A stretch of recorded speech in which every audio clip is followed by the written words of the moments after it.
The old Russian leader Lenin once said he labeled ignorant people that unknowingly aided his cause useful idiots. This is what Lenin said. Useful idiots. Well, the West is now full, unfortunately, of those useful idiots, and they are even proud of it.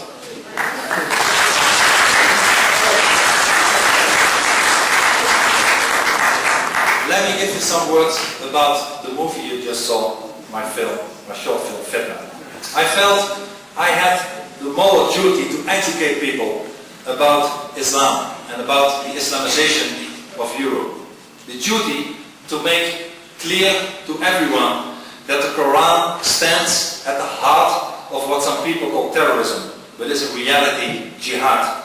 I wanted to show that the problem of Islam are at the core of Islam and do not belong to its fringes. I have warned against the dangers of the Quran and the Islam in numerous interviews, in opinion articles, in speeches, and of course in parliamentary debates in the Netherlands. But pictures often say more than words. This is why I made Fitna, a documentary that shows what's being done in the name of Islam. And without placing all Muslims into the same category, I think I have succeeded in showing that the Quran is not some dusty old book, but indeed it's still used today as a source of inspiration for and justification of hatred, violence and terrorism all over the world. A few weeks ago, the world has once again seen what Islam is capable of. In Mumbai, jihadists separated Muslims from non-Muslims. The non-Muslims, the Kafirs, were subsequently shot. The terrorists also went straight for the tiny Jewish center in Mumbai, where, according to many reports, they horribly tortured Jewish people before brutally murdering them.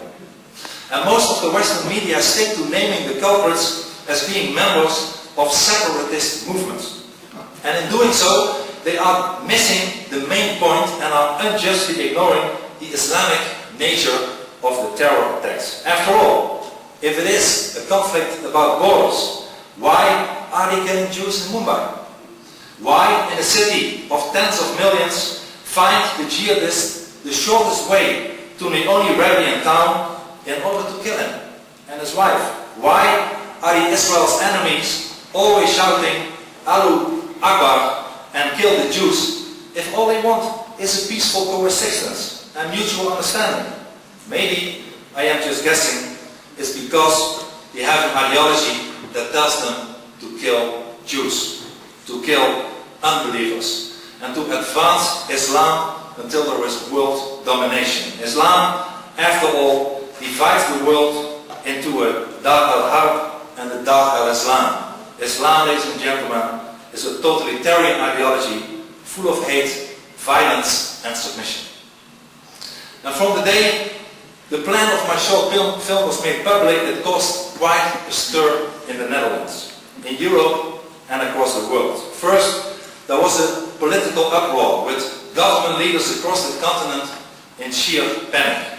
The Dutch Minister of Foreign Affairs called upon me to abandon my film project. The Minister of Justice let it be known that post hoc criminal proceedings could be initiated if the movie was shown. The Dutch government even investigated the possibility of having Fitna banned in advance. And the Dutch branch of the Islamic organization Hizb ut-Tahrir declared that the Netherlands was due for an attack. Also internationally, there were incidents. The Taliban threatened to organize additional attacks against the Dutch troops in Afghanistan, and a website linked to Al-Qaeda published a message that I should be killed. The Grand Mufti of Syria stated that I would be responsible for a lot of bloodshed. Dutch flags were burnt over Afghanistan and Pakistan. Those representing me were burned as well. The Indonesian president announced that I will never in my life be admitted to Indonesia again. The UN Secretary General and the European Union issued statements in the same cowardly vein as those by the Dutch government. I could go on and on, but my point is, where is the freedom of speech? It was an absolute disgrace, a sellout. It was treason to our Western principle. It was treason to freedom of speech. It was treason to liberty itself. My own government was not defending me, but became my worst enemy in the process. And even because of Fitna, the state of Jordan is currently litigating against me. Jordan is thinking of prosecuting me for blasphemy, demeaning Islam and slandering the Prophet Muhammad. All violations of the Jordanian penal code, even though the alleged violations did not even occur in Jordan. And of course, they made their own movie. I didn't make the movie. They made their own movie. So that came Hussein to the Jordanian court. As you know, Jordan is a non-democratic country without an independent or impartial judicial system and without a strongly developed civil society. According to a recent study by Human Rights Watch, torture is even routine and widespread in Jordan today. And Jordan's attempt to prosecute me is an infringement on the sovereignty of my country. It's an infringement on freedom of speech. In fact, it's a hostile act. Because if Jordan succeeds in prosecuting a democratically elected member of a Western parliament, what kind of precedent would that set? But it's not about me. The principle is not Geert Wilders. If you look at the press and the rest of the political elite, nobody seems to care. Nobody gives a damn. And that, indeed, was the worst thing. A non-democratic country like Jordan cannot use international or domestic legal systems to silence anyone. If this really starts, and we allow this to happen, we can get rid of all parliaments. We can close down every newspaper. We can shut up and pray to Mecca 5 times a day.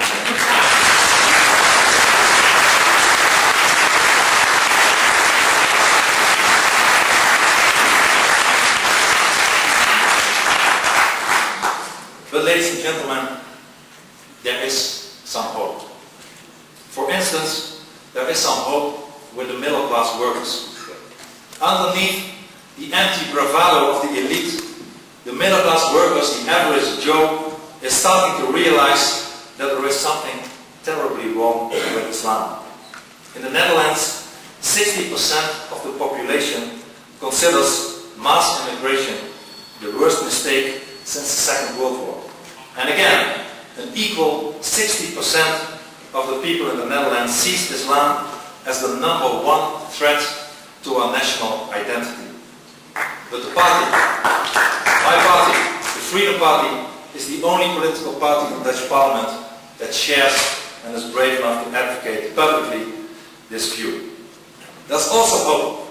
There's also hope that political parties critical about the Islamization of the West are gaining momentum now all over Europe, are getting stronger. And indeed, we will have to work together with common legislation, with common initiatives, perhaps even with a common group in the European Parliament as defenders of the West, as defenders of our culture, as defenders of our identity, and most importantly, as defenders of our freedom. We need a new way of thinking, a new paradigm to defend our liberties. Just reiterating our devotion to tolerance and democracy is not good enough anymore, as we are facing Jihad. We need a new set of goals and ideas, and more important, we need new leaders. We need real leaders.